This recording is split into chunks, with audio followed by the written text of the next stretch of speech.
Hey, what's up, everybody? BDF44 coming at you with another video. All right, so the Lakers played the Utah Jazz this evening, and it's one of those situations where after watching the last game, you really question whether or not you even want to watch tonight.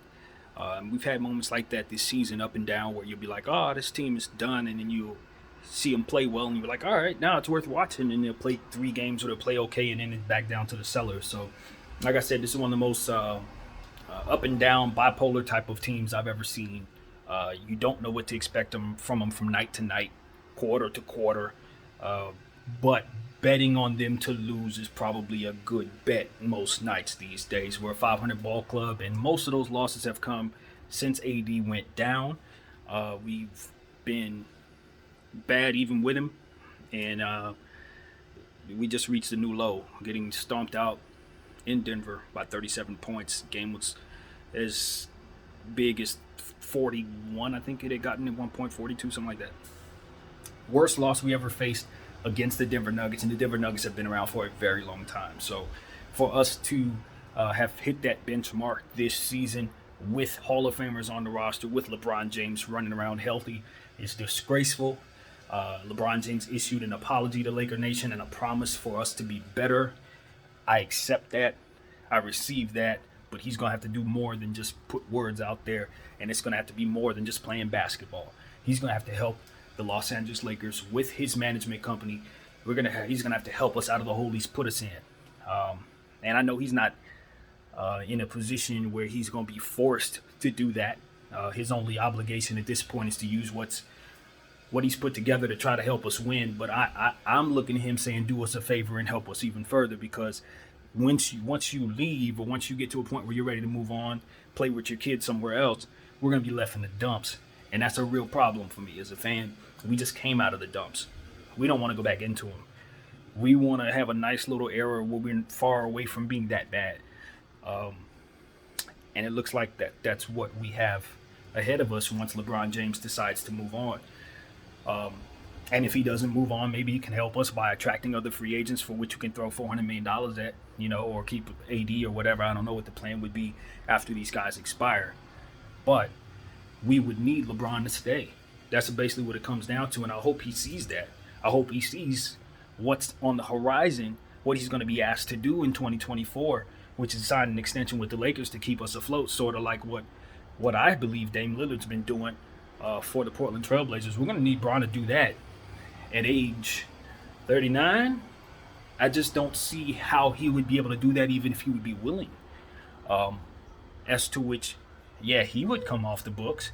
Yeah, maybe we find ourselves in a position where we would have AD available to us on contract, but the rest of our assets don't exist. We would have to pull rabbits out of the hat, try to see if we can create some assets out of thin air. Maybe sign some free agents that we can then flip for something else. When guys are signing on with that understanding, that's a certain level of mindset that you come in knowing that you're signing a contract for which a team can then turn around and flip you anywhere in the league. What are you going to get out of that player? Who's willing to sign that contract? Those are the type of things you got to kind of have in mind as an organization right now, before you even face those issues. Before they even become a problem, you have to already foresee them. And I happen to have a brain like that as it pertains to this kind of thing. I don't want to find us in a situation where, yes, we have money for free agents, but nothing to make them want to be here. You know what I mean? I look at the Clippers. I think they did it the right way, even though we've mentioned how trading everything for Paul George was really super risky. At the end of the day, they were getting 2 for 1 because that's what was required to get Kawhi. But the point was they had pieces in place, a bunch of players that had made a playoff appearance the year before, with $400 million worth of cap space not represented on the roster. You know what I'm saying? They were able to really go out and get free agents of a high caliber to come play for their team, having already had assets to attract them. What I'm telling you is the Lakers won't have that. We won't have those things. All we'll have is the bag and the roster spots. That's it. It's like, hey guys, we got LA, we got some money, come play for us. and then carry the massive load that AD and Bron and Westbrook were supposed to carry, because we don't have anything to put, to put around you. We don't have any assets to try to get some players, some role players that make you good. And that's what picks can do for you. That's what assets can do for you. That's what good players can do for you. They give you an opportunity to match them up, mix them up, and flip them around to get what it is that you want.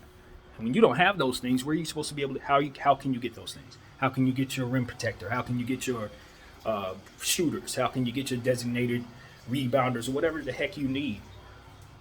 You're going to be lacking that, or you're going to be limited in what you can do with your max contracts, because you're going to be trying to get that within the confines of that budget, for which other teams aren't going to be working against that. You're going to be at a disadvantage when you go up against teams who've built properly, because they have all of their money represented in their roster, and you won't. You see what I'm saying? So that's why I tell people, like, if you're looking at things from an organizational standpoint, zooming in on this year's standings and what your team's doing this year don't really tell you the entire story in regards to your franchise and how it's going to look going forward. The Lakers are in a situation where they look terrible going forward, but I look at a team like Washington, I say they look great going forward. Even though the records don't tell you that, the reality is they're in such a position to where they can do all kinds of stuff with their cap, with their picks. You know what I mean? A GM can then maneuver and flip things around and create his own roster, whatever it is his vision is for the team. You can create it with that roster, with their set of assets. Ours, you can't maneuver with this thing. Rob Pelinka's not in a position to create anything with this roster. All he can really do is try to mix and match what little assets we have to try to turn them into something valuable, for which he can then turn around and flip later. But none of that helps you become a champion right now. That's why this season is a wash, in my opinion. So, yeah, you can say you can say sorry, Bron. We can say thank you. But we're still going to be sitting in the cellar together. And that is a problem. So, I think the only solution for the Los Angeles Lakers, as I've said, is to try to fire their coach, improve their offense, and then from there do what it is that the GM is doing right now, which is, as I said, get those pieces and acquire those assets. Think long term, and let this season be whatever it's going to be. Because in my opinion, doing too much to try to win for this season just further drains you of future assets. We're talking about dangling a 2027 pick in summer in the year 2022. Like, what are we doing? You know what I mean? We shouldn't be thinking about giving away assets 5 years down the road. We just did that for the last 3 years, and you see where it got us. One single championship and what looks like another first round exit. So as far as I'm concerned, that's not satisfactory. We must, as an organization, address our issues, and that's what Magic was alluding to in his comments. Saying that the Lakers genie bus deserves better, and I agree. It's time to address the owner, because she's the one who's paying the bills. She's the one who's doing what it takes to make sure this thing stays together. And unfortunately, they're just not doing what they're supposed to do. It's not doing what it was put together to do. And, we all were excited about bringing Russell Westbrook here. Let's not fool ourselves. I think a good portion of us had our eyes clouded by two things in regards to Westbrook. One, the fact that he's an LA guy, and we want to see him win. Everybody said they couldn't win with him, and we believe that we can do it. And the other aspect of it is LeBron James. When LeBron James says he can make something work, dang it, you're gonna be quick to believe that. You know what I mean? If Ron say he wants to play with this guy, he can probably get the most out of him. Maybe he sees something we don't. So you blindly trust it, But everything about that contract is undesirable, has been for the last 3 years. And you just hate the fact that you agreed with it, because you can't complain about it. You know what I mean? I would love to get in this camera and say, this was a disaster. You guys should have known better. And while I think they should have, so should I. I too should have known better than to champion what is not a good move for this duo. For this duo, that's what it's about. When you're talking about putting together something for Anthony Davis and LeBron James, I think one of the worst things you could possibly do is bring Russell Westbrook to them. I literally believe that, particularly his contract, not just him as a player. It's what you aren't able to do because of what he represents on the cap, as always. So, total blunder, and I just want it undone. So if he wants to fix it, if he wants to get back in our good graces, anything short of fixing that problem isn't going to be enough. Truly. Because the way I see it is, getting a championship this year is a wonderful thing. We like, hey, we got a championship. But I'm telling you, if we turn around and we're just as bad as I think we're going to be, even after winning the championship, I'm still going to be dissatisfied. I know that sounds ridiculous, but I'm a Laker fan. I don't want to suck tomorrow. You see what I'm saying? It ain't just about today. So it's like, yeah, we can go off and win a championship. We're still going to be without assets. We're still going to be without picks. We still got LeBron James coming up on 38 next year. I mean, there's no future there. We can talk about championships now. You better enjoy that championship. Think about Detroit. They still riding high on 04. You want to beat them? Think about San Antonio. They still riding high on the championships from last era. You want to beat them? The Raptors. You see a championship in their future? They got one. Think they're satisfied this year? You think that's good enough for them? No. As a fan who has a bunch of championships, you only satisfied till you get the next one. Then it's on to the next one. And if you can't get me to that next one, we still got problems. We still got problems. And that's what we're about. I don't speak for no other organization. Like I said, I know fan bases, they're not like this. They don't have these type of demands and expectations for excellence, or believe it's so easy for them to create excellence and all of that. But what I'm saying is, after seeing it created a bunch of times, I think I know how to do it. That's the point. That's the point. Not to say that it's easy, but when you know how to get it done, you know what it's not. And what we've done is put together that it is something that it is not. We are not champions right now. So, I think about this a lot. I feel like the type of brain I have, I could put together a good team. You get me a cap expert, you know what I mean? You get me some scouts to tell me what makes sense, some real basketball minds, and I can put together a roster that can make us competitive. From scratch. From absolute scratch. Give me picks, give me cap space, give me 3 summers. I have your team. But the thing about it is, everybody thinks they're a GM. At the end of the day, there's 30 of them. And we need those guys to make the good decisions. It's okay to be an armchair GM, but that doesn't do anything at all for the reality of our circumstances. So, best thing I can do as a fan is just use my voice. Along with the rest of Laker Nation, we're using our voices. And, we're not going to roll over. We're not going to roll over and suck, man. That's what we're not going to do. You're going to hear from us. You're going to hear from us every day. We're going to do whatever we can to make sure that you understand that this is not satisfactory. None of it. And maybe Westbrook's contract isn't undoable, but planning around the fact that it's not tradable is good. Do that. If you can't get rid of it, then plan around the fact that you can. And the only solution I've come to is a drastic one. So, you guys know what I'm on. Sell high on Bron, sell high on AD, cash out, start the rebuild right now. The sooner we start, the better. The sooner we accept the fact that this trio can't win the championship, the better. And just cut your losses earlier. And look, the only reason why I would cash out on LeBron James right now is because I don't have picks and because I know he's 37 years of age and that players at that age don't go up in value. You just don't. Now, he could be Methuselah and play till he's 50. Wouldn't shock me at all. But I can't assume he's going to do that. I have to assume that any day now, he's going to fall off a cliff. We have to.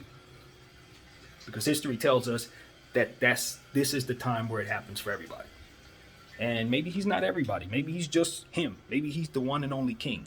But the reality is, ain't like he's going to be signing any 7-year contracts anytime soon. Whatever he does, it's going to be a 1-year, 2-year extension here, 1-year, 2-year extension. He always gives himself flexibility. Notice this about LeBron James and his team. They always give themselves flexibility, but they leave the franchise high and dry with bad contracts that leave them no flexibility. This is a pattern, man. It's a pattern. Just like him going to the finals every year is a pattern, so goes the bad contracts he leaves behind when he leaves. You just gotta know what you're dealing with and how to not become the next victim. I'm sorry, Bron. I'm not gonna be lying to the public. I am the public. I don't get paid for keeping y'all name in the top shop. I don't care about that.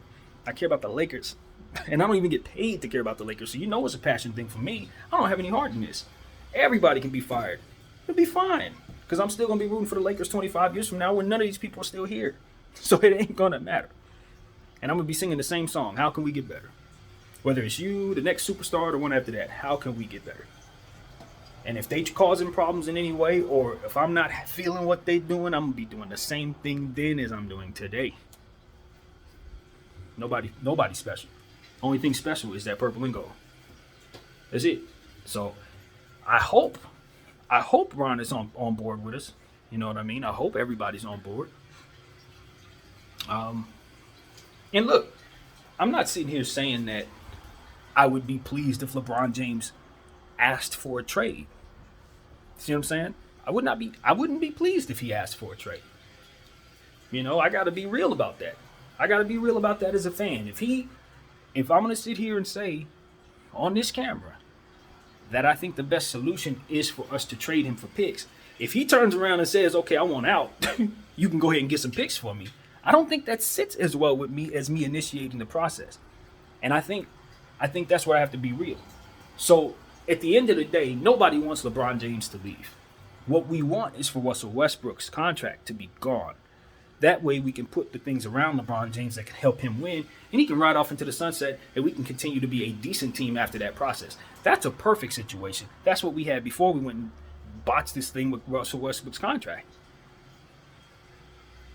Right into that moment where we traded for Russell Westbrook, we were fine. 2 max contracts leaves you a whole $100+ million to fix the rest of your team. You can do that. That's how we got the team that won the championship in the first place, with 2 max contracts. Everybody else was role players and guys that could just get it done. That's all they ever needed. What the hell did you bring in Russell Westbrook? Couldn't live without them turnovers, huh? Couldn't live without them missed shots. What are we asking him to do? And then, like I always say, that offense, and I'm going to press this issue more so, because I don't think it's brought up enough, and it is our biggest issue right now. It's just not a imaginative enough offense. We have to make sure that we do something about that. I want that message to be out there more. We must revamp the entire offense. All the plays we run, scrap them. Every single play we got, toss it in the trash. Let's do something different entirely with our offense. That is going to be our solution, and I guarantee you, 100% guarantee you, you will get more out of the players on this roster if we do that. Guaranteed. Because the one constant that we keep finding is that everybody who leaves the offense plays better, and that everybody who comes into it plays worse. That is a constant. At some point in time, you got to look at Vogel and say, that crap you're running is not going to work. Vogel ain't going to say it.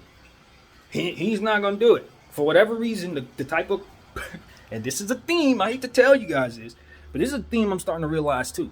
And I think it has something to do with the types of people the Lakers want. But I'm starting to realize that we have coaches that just kind of like just going with the flow. You know, we just, hey, that's what it is. Let's go. This doesn't work. That's okay. Let's keep doing it. Luke Walton was like that. Frank Vogel was like that. What's up? Is this a trait, a personality trait that y'all look for? Y'all want this type of person running your organization? Because it's what you're finding over and over and over again. I hate to say it, but our third coach can't be like that. We can't keep paying people like that. You know, pushovers and people who are just going to go with whatever when that whatever doesn't work. Nah, hell nah. You need somebody in there who's going to get it done. Somebody mentioned something on one of the shows I was watching, made a lot of sense to me. I'll tell you what we're missing right now. Lionel Hollins and Jason Kidd. That's what we're missing right now. Because they helped Frank. They helped Frank. Without that, Frank is just Frank. We're seeing where Frank was in Orlando. See what I'm saying? Anybody remember that? Didn't go well. Frank needs help, man. And since we don't have that in place, we need to just go ahead and get it. Help him to another situation, help us to another coach. That's what we need to do. And it's not that Frank isn't a decent coach or whatever. He just needs defensive players, man. He needs players that can run his offense. Guys like what the Pacers had. We don't have that. And so we must be honest about that. Okay, so I'm a broken record. All of this has been said over 6 or 7 times in the last probably 3 or 4 episodes. So I would love to say something different in regards to these Lakers. And I'm hoping that they can give us something to talk about, because this is just the same old same. You think we're going to beat the Utah Jazz tonight? I didn't even mention tonight's game, and there's a reason for that. Why bother? We're playing Rudy Gobert. He just came back. He had 18 and 19 in the last game. What do you think he's going to do to us? Donovan Mitchell's having an all-star season, maybe an MVP caliber season, probably the most underrated star of the year. Nobody's talking about him. He's killing it. Their team's number 3. They're beating everybody up. They're coming into our arena. There should be no reason we beat them. Flat out. There should be no reason we beat them. If we beat them, it's because Utah didn't do what they were supposed to do. Period. That's it. We're small ball. They got one of the best shot blockers the game's ever seen in Rudy. How the hell are we going to do anything against them? I can tell you what I expect to see. Us try to get on the inside and us get rejected a lot. Russell Westbrook's missing layups, LeBron James getting ripped like in the last game. I expect more of the same. I hope we can kind of play the perimeter well, meaning guard it well, because this is a team that shoots the 3 a lot. We know that they have a system set up to where all they really do is just jack up 3s. But you have to be aware. Jordan Clarkson's the type of player at any moment he could drop 30 on you from the bench. Any moment. Probably should do it tonight since he's coming back to Crypto.com Arena, also known as Staples Center, where we know he started his career. Yet another one of our young assets that we let go away for no reason whatsoever. So I'm expecting him to have a good game tonight. Bogdanovich is a very consistent player. He's going to shoot the ball tonight. Know that. They got guys, man. Utah Jazz are a very good team. Eric Paschall, I don't know how their roster's looking right now, but in terms of who's in, who's out. Hassan Whiteside, I think he's out tonight. But you see what I'm saying? I mean, Hassan Whiteside, Rudy Gobert. That's all you need to know. That's all you need to know. what the Lakers going to do? We're going to shoot a lot of 3-point shots tonight. And that's the only chance we have of really scoring outside of LeBron James barreling into people and praying to God they blow the whistles. Which brings me to something else. A lot has been said about Russell Westbrook. Here's something that hasn't been said. He's not getting his calls. He's not getting his calls. I know that it's real funny to watch Russell Westbrook bumble and fumble and do a lot of stuff. But what he's trying to do a lot of the time is drive into the lane and gain contact. And the whistles aren't being blown. I want to see more talked about that, because it's easy to point out what a guy's not doing. But when a guy only can really do a few things for you, the things that he does well, he needs to be represented in how the game's officiated. In this case, we need to see more whistles going Westbrook's way. He drives a lot. He gets hit a lot. No call. This needs to stop. So if the Lakers want to do anything for themselves, make that a point. Your team can gather around that point right there. Hey, we're not getting our calls. It's time to start that or something. Because nothing we're doing is working. The chemistry seems to be as low as it's ever been. We need something to huddle around as a team. I think this will be a great game for the coach to get a technical and get thrown out the game or something. This is that type of game. Start a fight, something. Because what you have is a lack of effort. What you have is a lack of energy. Guys who have been in this league for a million years don't believe they can win. And that's something that needs to stop. You need something to distract them away from what it is they can't do and fire them up into being angry so that they can be who they are. And, when an old man is angry, it's probably a better, more attacking type of old man. Because if he's just sitting back getting his butt whooped and he's thinking about how fatigued he is and how bad the team looks, chances are he's going to slouch. He's going to put his arms down. You're going to see more of what we saw in Denver. That's what I call veteran syndrome. I think it was, I don't remember who it was. I've been watching a lot of people talk, but this is what made sense. They said young players, a lot of times they're too young. They don't know any better than to lose or win, whatever. It doesn't matter how much pressure it is because they don't know any better. Older guys, they definitely know they're not supposed to be winning certain games. They know that when they're outmatched and certain things aren't in place, they can't win. So they stop trying. That's still a young player, doesn't know anybody's going to keep trying. That's what you have out there. You need to psych your mind out because you know what you don't have, you know who you're not. But what you can't do is underachieve because of it.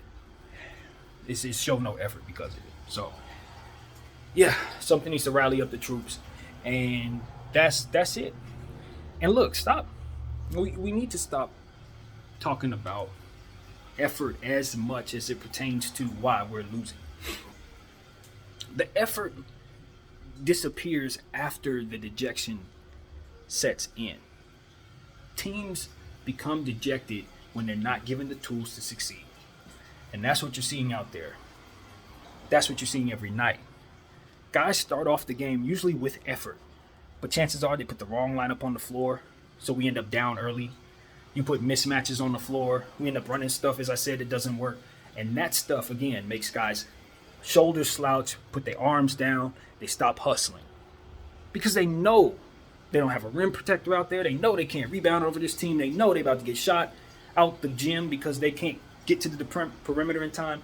These type of things are just why bother type of situation. Why bother get over there when I know that I can't get there quick enough? Why bother put my hands up when I know this guy's 7 foot, he's going to shoot over me? You know, these are the type of things that you're seeing. So when you talk about effort, when you hear experts talk about effort, I have a difference in opinion as it pertains to this particular situation. Because if we were running better stuff and guys felt better about what they were doing out there, they would sustain the energy that I see them having in certain spurts. We're a momentum team. So we got to make sure that we're doing things to keep those guys' momentum high. And being that we have a player like Russell Westbrook who literally specializes in taking momentum from us, we have to find it elsewhere as well. So these are the type of things you talk, wondering about your identity, trying to figure out who you are.